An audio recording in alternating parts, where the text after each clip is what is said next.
اللہ سبحانہ تعالیٰ کا بہت زیادہ شکر ہے کہ آج ہم اس کے نام پر یہاں جمع ہیں، اس کا ذکر کرنے کے لیے، اس کا شکر ادا کرنے کے لیے، اور اس کی بھیجی ہوئی کتاب اور اس کے رسول صلی اللہ علیہ وسلم کی سنت سے اپنی زندگی میں رہنمائی حاصل کرنے کے لیے۔ آج کی ہماری گفتگو کا عنوان ہے کہ غموں سے نجات کیسے پائی جائے۔ اگر دیکھا جائے تو ہر انسان کسی نہ کسی مسئلے کا شکار ہے، کہیں نہ کہیں اس کی زندگی میں کوئی ایسی چیز ہے جو اسے بے چین رکھتی ہے، پریشان رکھتی ہے، غمگین رکھتی ہے۔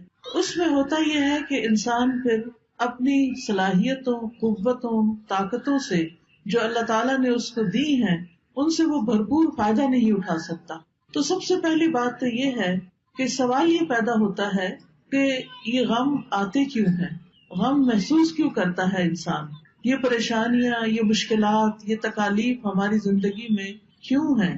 تو اس سلسلے میں جب ہم قرآن مجید کی طرف رجوع کرتے ہیں تو پہلی بات ہمیں یہ پتہ چلتی ہے کہ اللہ تعالیٰ نے انسان کو امتحان کے لیے پیدا کیا، اس لیے وہ اس انسان پر طرح طرح کی آزمائشیں اور مشکلات بھیجتا رہتا ہے تاکہ وہ دیکھے کہ انسان ان میں کرتا کیا ہے، انسان کا طریقہ کیا ہے۔ قرآن مجید میں آتا ہے سورۃ الملک، جو ہر روز رات کو آپ پڑھتے ہیں، کیونکہ نبی صلی اللہ علیہ وسلم رات کو سورۃ الملک اور سورۃ الف لام میم السجدہ پڑھے بغیر سویا نہیں کرتے تھے، یہ آپ کی سنت ہے۔ یہ سورت قبر کے عذاب سے بچانے والی بھی ہے۔ اس سورت کے شروع میں اللہ تعالیٰ فرماتے ہیں تبارک الذی بیدہ الملک وہو علی کل شیء قدیر الذی خلق الموت والحیاۃ لیبلوکم ایکم احسن عملا وہو العزیز الغفور۔ بہت بابرکت ہے وہ ذات جس کے ہاتھ میں کائنات کی بادشاہت ہے اور وہ ہر چیز پر قادر ہے۔ وہو علی کل شیء قدیر الذی خلق الموت والحیاۃ لیبلوکم، اس نے موت اور زندگی کو بنایا تاکہ تمہارا امتحان لے، تمہیں آزما کر دیکھے، کیا ایکم احسن عملا، کہ تم میں سب سے اچھے کام کون کرتا ہے۔ وہ العزیز الغفور، اور وہ زبردست ہے، غالب ہے، بخشش فرمانے والا ہے۔ تو اس سے یہ پتہ چلتا ہے کہ یہ زندگی ایک امتحان ہے، اور امتحان ایک مشکل چیز ہوتی ہے۔ اس میں ہمیشہ انسان کے حالات اس کی مرضی کے مطابق نہیں ہو سکتے، اس پر کہیں نہ کہیں سے کوئی نہ کوئی ایسی آزمائش، کوئی امتحان، کوئی تکلیف، کوئی تنگی آتی رہے گی تاکہ یہ دیکھا جائے کہ انسان کرتا کیا ہے، کیا پھر بھی یہ اللہ سے راضی رہتا ہے، کیا پھر بھی یہ اللہ کی طرف رجوع کرتا ہے، کیا یہ واقعی اللہ کا بندہ بن کے رہتا ہے، یا اس آزمائش کی گھڑی میں پھسل جاتا ہے اور شیطان جو ہر وقت اس کو اچکنے کے لیے تیار ہے وہ اس کا نوالا بن جاتا ہے۔ پھر اسی طرح یہ بات بھی یاد رکھنی چاہیے کہ انسان پر بہت سی تکلیفیں اس کے اپنے اعمال کی وجہ سے ہی آتی ہیں۔ سورۃ الشورى میں اللہ تعالیٰ فرماتے ہیں وَمَا أَصَابَكُم مِّن مُّصِيبَةٍ فَبِمَا كَسَبَتْ أَيْدِيكُمْ وَيَعْفُو عَن كَثِيرٍ، اور جو بھی تمہیں کوئی مصیبت پہنچی تو وہ اس وجہ سے ہے جو تمہارے ہاتھوں نے کمایا، یعنی تمہارے اپنے اعمال کی وجہ سے تمہارے لیے بہت سی مشکلات کھڑی ہوئی ہیں، اور وہ بہت سی چیزوں سے درگزر کر جاتا ہے، یعنی ان پر تو وہ سزا دیتا بھی نہیں، ان پر تو وہ تمہیں کسی پریشانی میں مبتلا نہیں کرتا، بلکہ تمہارے گناہوں کے باوجود، تمہاری زیادتیوں کے باوجود بھی وہ تمہیں اپنی عنایتوں اور نوازشوں سے معمور رکھتا ہے۔ پھر اسی طرح یہ ہے کہ انسان بعض اوقات اللہ کی عبادت سے منہ موڑتا ہے، اللہ کے ذکر سے منہ موڑتا ہے تو اس پر کوئی تکلیف آ جاتی ہے، کیونکہ اللہ نے ہمیں اپنی عبادت کے لیے پیدا کیا ہے۔ سورۃ الذاریات میں آتا ہے وَمَا خَلَقْتُ الْجِنَّ وَالْإِنسَ إِلَّا لِيَعْبُدُونِ، کہ میں نے جن و انس کو اپنی عبادت کے لیے پیدا کیا ہے۔ تو انسان جب اللہ کی عبادت سے منہ موڑ کر دنیا کا بندہ بننے لگتا ہے تو اللہ تعالیٰ اس کو واپس اپنی طرف لانے کے لیے کسی تکلیف میں مبتلا کرتا ہے تاکہ یہ بندہ اللہ کو یاد کرے۔ اور جو شخص مستقل طور پر اللہ سے روگردانی کر لیتا ہے اللہ کی یاد سے، تو اللہ تعالیٰ اس کے لیے دنیا کی زندگی بھی تنگ کر دیتے ہیں۔ اللہ تعالیٰ کا فرمان ہے سورۃ طٰہٰ میں وَمَنْ أَعْرَضَ عَنْ ذِكْرِي فَإِنَّ لَهُ مَعِيشَةً ضَنْكًا وَنَحْشُرُهُ يَوْمَ الْقِيَامَةِ أَعْمَىٰ، جو کوئی میرے ذکر سے منہ موڑے گا میں اس کی زندگی تنگ کر دوں گا اور قیامت کے دن اس کو اندھا اٹھاؤں گا۔ یعنی اس کی صرف یہ زندگی ہی نہیں پریشانیوں والی ہوگی بلکہ آگے بھی بڑی پریشانی ہے، یعنی اس کے لیے بہت بڑی مشکلات ہیں اگلی زندگی میں بھی. لیکن وجہ کیا ہے؟ وجہ ہے اللہ کے ذکر سے منہ موڑنا، اللہ کی یاد کا زندگی میں نہ ہونا. یہ انسان کے لیے پریشانی کا باعث بنتا ہے. سورۃ الزخرف میں اللہ تعالیٰ فرماتے ہیں مَن یعش عن ذکر الرحمن نقیض لہ شیطانا فہو لہ قرین. جو شخص رحمان کے ذکر سے آنکھیں بند کر لیتا ہے ہم اس پر شیطان مسلط کر دیتے ہیں جو اس کا ساتھی بن جاتا ہے، اور شیطان پھر اس کو اللہ کے راستے سے روکتا ہے. جب انسان اللہ کا راستہ چھوڑ دیتا ہے اور اللہ کی نافرمانیاں کرنے لگتا ہے تو اللہ تعالیٰ پھر اس پر کوئی نہ کوئی امتحان بھیج دیتا ہے تاکہ یہ بندہ سوچے، غور کرے اور واپس اللہ کی طرف پلٹے. جب انسان اللہ کی عبادت سے روگردانی کرتا ہے تو دنیا میں بھی محتاجی کا شکار رہتا ہے، خواہ اس کے پاس بہت کچھ بھی ہو لیکن اس کے دل کی محتاجی اور پریشانی نہیں جاتی. حدیث میں آتا ہے اللہ سبحانہ وتعالیٰ فرماتے ہیں، حدیث قدسی ہے، صحیح ترمذی کی روایت ہے، اے ابن آدم تم اپنے آپ کو میری عبادت کے لیے فارغ کر لو، میں تمہارے دل کو بے نیازی سے بھر دوں گا اور تمہاری محتاجی دور کر دوں گا. یعنی تم میری عبادت کے لیے وقت نکالو تو میں تمہارے دل کو غنی کر دوں گا. حالات تو نہیں بدلتے مگر دل کی حالت بدل جاتی ہے اللہ کی عبادت سے. دل مضبوط ہو جاتا ہے، دل کے اندر اللہ کا توکل آتا ہے، دل کے اندر ایسا یقین آتا ہے کہ انسان کو بڑی بڑی مشکلات بھی معمولی لگتی ہیں.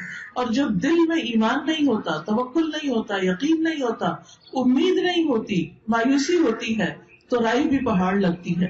اور اس طرح مشکلات اور مصیبتوں کے پہاڑ ہر طرف اس کو کھڑے نظر آتے ہیں.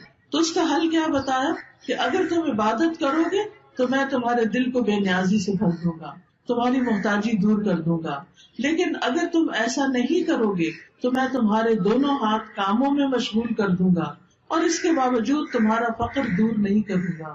یعنی تم سارا دن کام کرو گے، محنت کرو گے، لیکن پھر بھی تمہاری محتاجی اپنی جگہ کھڑی رہے گی کیونکہ وہ دل کی محتاجی ہوگی نا، دل کے اندر پریشانی ہوگی. تو یاد رکھیے کہ صرف دنیا کی فکر کرنے سے معاملات سلجھنے کی بجائے بگڑنے لگتے ہیں. صرف دنیا دنیا دنیا، ہر وقت صبح اٹھتے ہی دنیا کی فکر، دن کو دنیا کی فکر، رات کو سوتے ہوئے دنیا کی فکر. تو رسول اللہ صلی اللہ علیہ وسلم نے اس کے بارے میں فرمایا جس شخص کا مقصد اور پریشانی یا غم دنیا کا ہو اور وہ دنیا کا ہی ہو کر رہ جائے اور وہ اسی کی نیت رکھتا ہو تو اللہ تعالیٰ اس کا فقر اس کی آنکھوں کے سامنے کر دیتے، یعنی پھر اللہ تعالیٰ بھی اس کو اس کے حال پر چھوڑ دیتے ہیں. وہ دنیا کے لیے زیادہ کنسرن ہے، زیادہ فکر مند ہے تو اللہ تعالیٰ اس کو اسی کے حوالے کر دیتے ہیں اور اس پر اس کے معاملات بکھیر دیتے ہیں. اس کو سمجھ نہیں آتا کہاں سے شروع کروں اور کہاں پر ختم کروں، اور اس کو اس سے اتنا ہی ملتا ہے جو اس کے لیے لکھ دیا گیا ہو. اور جس شخص کا مقصد اور حرص آخرت ہو اور وہی اس کا ہدف بن جائے اور وہ اسی کی نیت کرتا ہو، یعنی اس کا ہم و غم آخرت ہے کہ کل کیا ہوگا. دنیا کی زندگی تو گزر جائے گی، میرا کل کو کیا بنے گا جب میں اللہ کے حضور پیش ہوگا، وہاں میرا ٹھکانہ کیا ہوگا. جو شخص اس فکر میں مبتلا ہو جاتا ہے تو اللہ تعالیٰ اس کے دل میں غرار ڈال دیتے ہیں، دنیا کی طرف سے اس کا دل مطمئن کر دیتے ہیں، اس کے معاملات کو یکجا کر دیتے ہیں اور اس کو پھر اپنی حاجتوں کے لیے بھاگنا نہیں پڑتا، دنیا ذلیل ہو کر اس کے پاس آتی ہے. تو اس لیے ہم سب کو یہ دیکھنا چاہیے کہ ہم کس چیز کے لیے زیادہ فکر مند ہیں. دنیا تو چند دن کی ہے، دنیا کی حیثیت تو ایک مچھر کے پر برابر بھی نہیں. دنیا کا بڑے سے بڑا نقصان ایسا ہی ہے جیسے مچھر کا پر ٹوٹ کے گر گیا ہو، لیکن اصل نقصان، اصل مشکل، اصل پریشانی تو آخرت کی پریشانی ہے جس کے لیے ہم سب کو فکر مند ہونے کی ضرورت ہے. دنیا کی فکر کرنے والے سے رب کی بے نیازی ہوتی ہے.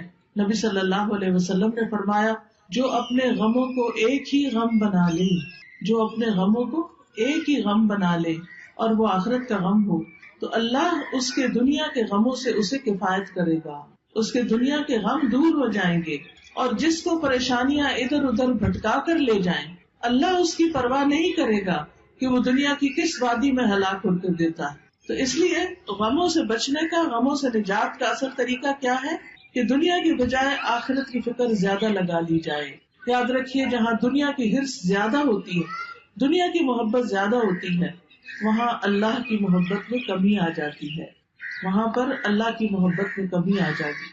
نبی صلی اللہ علیہ وسلم نے فرمایا قیامت قریب آ چکی ہے، لیکن لوگوں میں دنیا کی ہی ہرس بڑھے گی، یعنی جتنی جتنی قیامت قریب آ رہی ہے اتنی اتنی دنیا پھیلتی جا رہی ہے ان کے سامنے، اور اس کی محبت اور اس کے پیچھے بھاگنا اور زیادہ بڑھتا جا رہا ہے، اور اللہ سے دوری میں ہی اضافہ ہوگا۔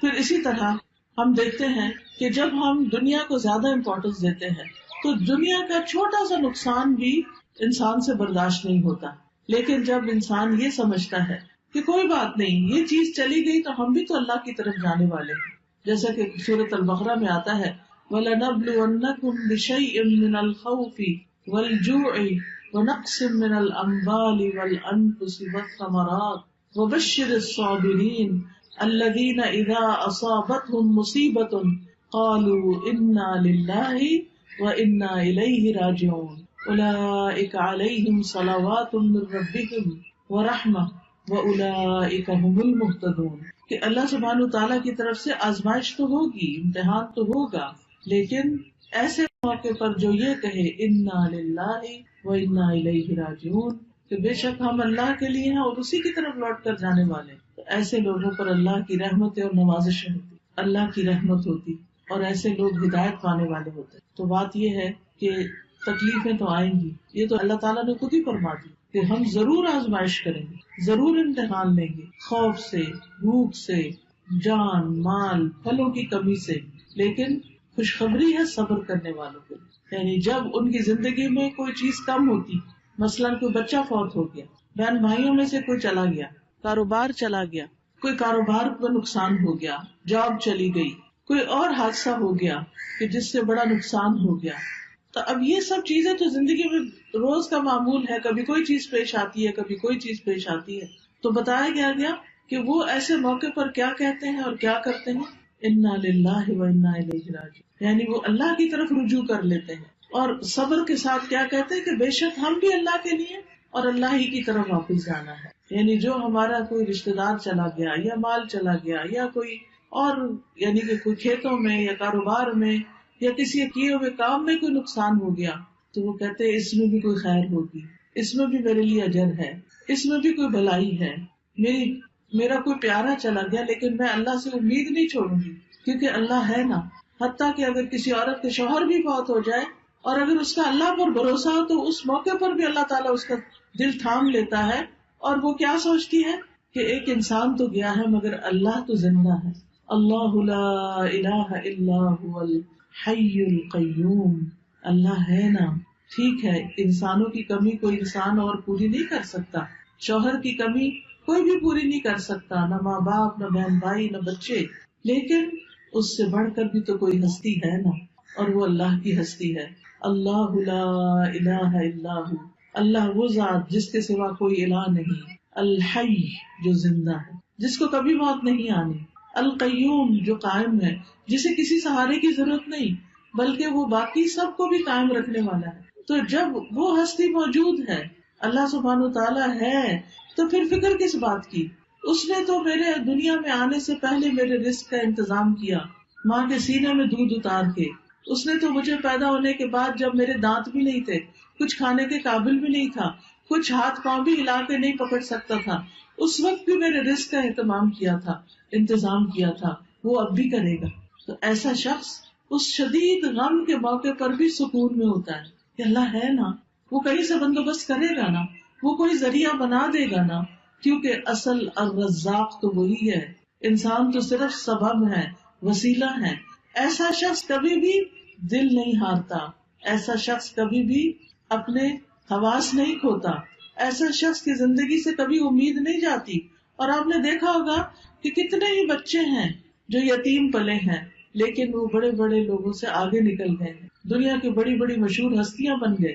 باپ کی کمی سے ان کی زندگی میں سب کچھ ختم نہیں ہو گیا، اللہ نے دوسرے ذرائع سے ان کی مدد کی، کیونکہ اصل اسباب تو اللہ کے ہاتھ میں ہے اور تمام چیزیں وہی پوری کرنے والا ہے۔ یاد رکھیے، اللہ کے پاس ہر مسئلے کا حل ہے، وہ ہر چیز پر قدرت رکھتا ہے۔ لہذا رنج اور غم سے، مشقت اور پریشانی سے نجات پانے کے لیے سب سے پہلا کرنے کا کام کیا ہے؟ اللہ پر بھروسہ، اللہ سے مضبوط تعلق، اللہ پر ایمان، یقین، توکل، اس سے امید، اسی کا ڈر اور اسی کی طرف لوٹ کر جانے کی فکر. یاد رکھیے دنیا کے سارے خزانے اللہ کے ہیں، سارے خزانوں کا مالک وہ ہے. وَلِلَّهِ خَزَائِنُ السَّمَاوَاتِ وَالْأَرْضِ وَلِلَّهِ مُلْكُ السَّمَاوَاتِ وَالْأَرْضِ. آسمانوں کی بادشاہت، زمین کی بادشاہت ساری کی ساری اللہ کے پاس ہے. وَاللَّهُ عَلَى كُلِّ شَيْءٍ قَدِيرٌ. اور اللہ ہر چیز پر پوری طرح قادر ہے، پوری قدرت رکھتا ہے. لہذا کیا یقین رکھنا ہے کہ سارے خزانے تو اس کے پاس ہیں، مجھے اس سے مانگنے ہیں. لہذا انسان سب انسانوں سے نظر ہٹا کے اللہ سبحانہ تعالیٰ کی طرف امید رکھتا ہے، اس سے مانگتا ہے یا اللہ تو میرا رازق ہے، تو پتھر کے اندر ایک کیڑے کو بھی رزق پہنچاتا ہے، تو کیا مجھے نہیں رزق دے سکتا؟ آسمان و زمین کی مخلوق کو دے رہا ہے، تو دن رات دے رہا ہے اور کوئی کمی نہیں واقع ہوتی تیرے رزق میں، تو کیا مجھے نہیں دے سکتا؟ تو مجھے بھی دینے والا ہے. لہٰذا جو شخص اللہ پر یقین رکھتا ہے وہ ہر غم، ہر تکلیف میں اللہ کی طرف رجوع کرتا ہے، اللہ کی طرف پلٹتا ہے، اور اس کو یہ یاد رہتا ہے کہ ہر مسئلے کا حل اللہ کے پاس ہے. اللہ سبحانہ تعالیٰ کے سامنے اپنی حاجتیں رکھے، سجدے میں رو کر پکارے اس کو کہ اللہ تو مدد کر. کوئی بھی مسئلہ ہے جو آپ کا، اس کو سامنے رکھ کے، کیونکہ اللہ تعالیٰ فرماتے ہیں اَمَّن يُجِيبُ الْمُضْطَرَّ إِذَا دَعَاهُ وَيَكْشِفُ السُّوءَ. بھلا کون ہے جو لاچار کی فریاد رسی کرتا ہے جب وہ اسے پکارتا ہے اور اس کی تکلیف کو دور کرتا ہے؟ کوئی اور ہے؟ نہیں، کوئی بھی نہیں. آپ دیکھیں کہ جب انسان غمگین ہوتا ہے، دکھی ہوتا ہے، پریشان ہوتا ہے، اس کی آنکھوں سے آنسو جاری ہوتے ہیں، تو پاس پڑے ماں باپ بھی سو رہے ہوتے ہیں، باقی دنیا بھی آرام کر رہی ہوتی ہے، ہر کوئی اپنے مسئلوں میں پریشان ہوتا ہے، لیکن آپ کا رب جاگتا ہے. لا تأخذہ سنۃ ولا نوم. نہ اس کو اونگ آتی ہے نہ اس کو نیند آتی ہے. سب سوتے ہیں لیکن وہ جاگتا ہے. وہ رات کو بھی، وہ دن کو بھی، وہ صبح بھی، وہ شام بھی آپ کی دعائیں سنتا ہے. لہٰذا اس کی طرف رجوع کرنا ہے. چھوٹی ضرورت ہو، بڑی ضرورت ہو، لوگوں کی طرف لالچ کی نگاہ سے نہیں دیکھنا کہ ان کے پاس بہت کچھ ہے، نہیں، اللہ کی طرف دیکھنا ہے. رسول اللہ صلی اللہ علیہ وسلم نے فرمایا جسے انتہائی شدید حاجت آ پڑے، یہ شدید ضرورت اس کو ہو جائے کوئی، اور اس نے اسے لوگوں پہ پیش کر دیا تو اس کی وہ حاجت دور نہ ہوگی. کہ لوگ اکثر کیا چاہتے ہیں کہ یہ بندہ جو پریشان ہے پریشان ہی رہے، وہ مدد نہیں کرنا چاہتے. لوگ عموماً دوسروں کو دکھی دیکھ کے خوش ہوتے ہیں. تو اس لیے جب کوئی ضرورت پیش آئے سب سے پہلے اللہ سے دعا کریں، پھر اللہ لوگوں کے دل میں ڈالے گا کہ وہ مدد کریں آپ کی. تو حدیث میں آتا ہے کہ جسے انتہائی شدید حاجت آ پڑے اور اسے اس نے لوگوں پر پیش کر دیا تو اس کی وہ حاجت پوری نہ ہوگی، اور جس نے اسے اللہ پہ پیش کیا تو عنقریب اللہ اسے بے پرواہ کر دے گا. یا تو جلد ہی موت آ جائے گی، دنیا کے بکھیڑوں سے ہی جان چھوٹ جائے گی، یا جلد ہی غنی ہو جائے گا اور انسانوں کی ضرورت نہ رہے گی. آپ کو خوف آتا ہے کہ پتہ نہیں کیا ہوگا، پتہ نہیں بڑھاپے میں کون ہمیں دیکھے گا، ہمارے لیے روزی کا انتظام کیا ہوگا، ہماری ضروریات پوری کہاں سے ہوں گی. تو فوراً کہا کرے اللہ تو میرا رب ہے نا، تو ہی میرے سارے انتظام کرے گا، مجھے انسانوں سے نہیں تجھ سے توقع ہے. انسانوں کے ہاتھ خالی ہیں، ہمارے ہاتھ میں تو تھوڑی دیر کوئی چیز ہو تو ہمارا دل کہتا ہے رکھ دیں، ایسے ہی ہوتا ہے نا، ہم اپنے ہاتھ بھر کے رکھ بھی نہیں سکتے. مٹھی میں کوئی چیز ہو چھوٹی سی بھی تو تنگ آ جاتے ہیں، وہ کہتے ہیں یہ کہیں رکھ دے. ہمارے ہاتھ خالی ہیں، خالی آئے تھے، خالی رکھنا پسند کرتے ہیں اور خالی جائیں گے. بھرے ہوئے ہاتھ تو اللہ کے ہیں، ان سے کیوں مانگتے ہیں جو خالی ہاتھ؟ ان سے کیوں توقع ہے جن کے پاس کچھ نہیں؟ اس سے کیوں نہیں توقع رکھتے جس کے پاس سب کچھ ہے؟ مانگ کے تو دیکھیں پھر کس طرح ضروریات پوری ہوتی ہیں. آپ دیکھیں قبر میں سب سے پہلا سوال کیا ہوگا؟ من ربو کا، تیرا رب کون ہے؟ اور رب کون ہوتا ہے؟ جو پیدا بھی کرتا ہے، جو رزق بھی دیتا ہے، جو ساری ضروریات پوری کرتا ہے. تو اگر ہم اس دنیا میں، اس زندگی میں رب کو رب مانیں گے تو تبھی جواب دے سکیں گے نا. تو اکثر کہا کرے اللہ تو میرا رب ہے، تو ہے نا، تو یہ بھی کام کر دے گا میرا، تو یہ بھی مشکل آسان کر دے گا میری. زندگی میں کوئی مشکل ہی نہیں رہے گی جب آپ رب کو پکارتے رہیں گے، جب رب کو پہچان لیں گے تو کوئی غم نہیں رہے گا. انبیاء کا طریقہ یہ تھا کہ وہ اپنے غموں کی فریاد، اپنے دکھوں کی داستان اپنے رب کو ہی سناتے تھے. حضرت یعقوب علیہ السلام سے جب یوسف علیہ السلام دور کر دیے گئے اور وہ ان سے بے پناہ محبت کرتے تھے، تو آپ سوچ سکتے ہیں کہ جس سے انسان محبت کرتا ہو وہ اگر دور چلا جائے تو انسان کے لیے کتنا دکھ اور تکلیف ہوتی ہے، کتنی پریشانی ہوتی ہے، لیکن انہوں نے شکوہ بندوں سے نہیں کیا، کہا انما اشکو بثی وحزنی الی اللہ، کہ میں اپنے غم اور دکھ کی فریاد صرف اللہ کی جناب میں پیش کرتا ہوں. جب تکلیف آئے اللہ کے آگے سجدے میں گر پڑے، نفل پڑھے، روئیں، سجدے میں گڑ گڑا کے دعائیں مانگے، اللہ پہ بھروسہ کریں. اللہ تعالیٰ فرماتے ہیں وَمَن يَتَوَكَّلْ عَلَى اللَّهِ فَهُوَ حَسْبُهُ إِنَّ اللَّهَ بَالِغُ أَمْرِهِ قَدْ جَعَلَ اللَّهُ لِكُلِّ شَيْءٍ قَدْرًا. اور جو شخص اللہ پر بھروسہ کرے تو وہ اسے کافی ہے، اللہ اپنا کام پورا کر کے رہتا ہے. بلا شبہ اللہ نے ہر چیز کا ایک اندازہ مقرر کر رکھا ہے، ہر چیز کا ایک وقت ہے. اب مثلاً آپ کے صحن میں اگر بہت بڑا بھی درخت ہے پھل کا، مثلاً آج کل سردیوں کا موسم ہے اور آپ کے صحن میں آم کا بہت بڑا درخت ہے، آپ کے ابھی آم لگ جائیں تو ابھی تو نہیں لگیں گے. ہاں اگر آپ صبر کریں گے، انتظار کریں گے تو 6 مہینے بعد آپ بہترین آم کھائیں گے. اسی طرح ہر کام کا ایک وقت ہوتا ہے. مثلاً کسی کی اولاد نہیں تو وہ اولاد کے لیے پریشان رہتا ہے، تو اس کا ایک وقت ہے. اور اگر اللہ نہیں دینا چاہتا تو اس کے پیچھے بھی کوئی حکمت ہے، کوئی مصلحت ہے، کوئی فائدہ ہے، کوئی وجہ ہے، اس کو پتا ہے، ہمیں نہیں پتا کہ وہ ہمیں اولاد کیوں نہیں دے رہا. پھر اگر اولاد ہے اور اس کا کوئی غم ہے یا تکلیف ہے، اس کی وجہ سے ہم دکھی ہیں، تو اس پر بھی اللہ پہ بھروسہ کریں کہ یہ وقت بھی گزر جائے گا، اس کی کوئی وجہ ہے. آپ دیکھیے کہ جو ایک کچا برتن ہوتا ہے اور ایک پکا برتن ہوتا ہے، پکا برتن صرف وہ ہوتا ہے جسے آگ میں تپایا جائے. اللہ بندے کا ایمان بھی مضبوط کرنے کے لیے بعض اوقات اس کو مشکلات کی بھٹی میں تپاتا ہے، پکاتا ہے، پکا ہو جائے بندہ، استقامت آ جائے اس میں، وہ اللہ کا بندہ بن جائے، وہ سب سے مایوس ہو کر وہ اللہ ہی سے امید رکھے. تو اس لیے ایسے موقع پر انسان کو پریشان نہیں ہونا چاہیے، اللہ کی طرف رجوع کرنا چاہیے. اور یہ بھی یاد رکھیے جیسے قرآن مجید میں آتا ہے وَلَئِن سَأَلْتَهُم مَّنْ خَلَقَ السَّمَاوَاتِ وَالْأَرْضَ لَيَقُولُنَّ اللَّهُ قُلْ أَفَرَأَيْتُم مَّا تَدْعُونَ مِن دُونِ